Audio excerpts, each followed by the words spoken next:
top 20 hits, a new single released this week, and their first album due out next month, Birmingham band Fuzzbox seem to have the world at their feet. But unlike some preening, posturing pop stars, this group doesn't take itself too seriously. Lead singer Vicky has to work hard on her carefully choreographed act. She regularly practices at the Harborne Dance Academy in Birmingham. Success for Fuzzbox hasn't meant a move to London. The girls all have their hearts and roots firmly in the Midlands.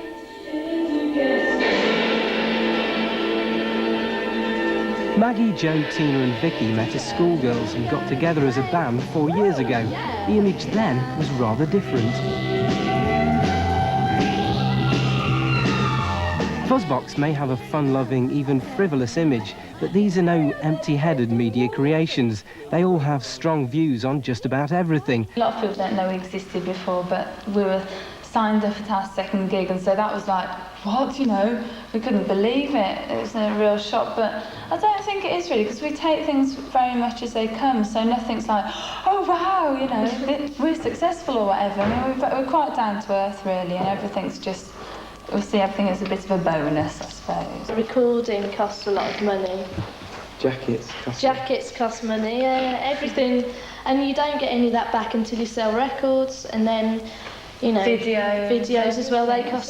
So you have to, I mean, every time you actually make a record, you put yourself into debt first, and then hopefully you'll sell enough records to recoup that debt. Once, you know, you sort of take off these lovely, lovely, delightful, I love this jacket, costumes, then you sort of can walk round, you know, I mean, hardly anybody ever recognises me, or either I frighten them so much that they don't come and speak to me, but it's nice to sort of be able to separate your life from this pop life, because you're constantly sort of performing.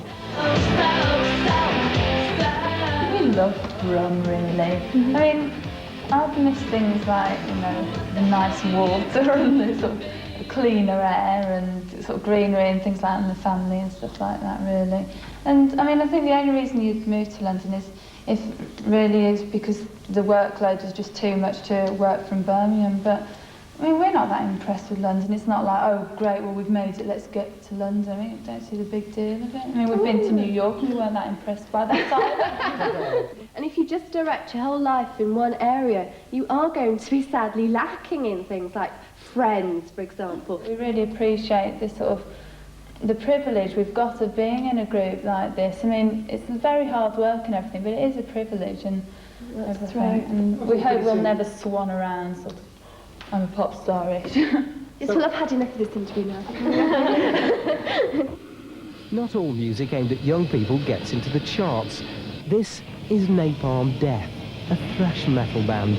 The songs, I'm assured, speak of many things, not least the conflicts and concerns of contemporary young people, and of course a liberal dose of torture and mutilation. Yeah, it's really fast, like, you know, fast, thrash out. Yeah, it's really good stuff, like, good stuff. The atmosphere and the music, it was fantastic. Napalm Death are funny because they are an extreme band, because there's nothing like them around at the moment. Thrash metal music has its own type of dancing, if you can call it that. It's called slam diving, and if you want to give it a try, you've got to be prepared to risk life and limb.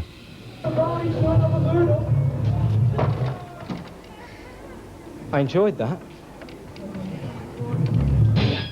Now if you're thinking that these boys can't sing, can't play and look awful, just remember they said that about Elvis Presley, the Rolling Stones and even the Beatles, although these are four mop tops I would defy anyone to call lovable. Give me a Fuzzbox any day.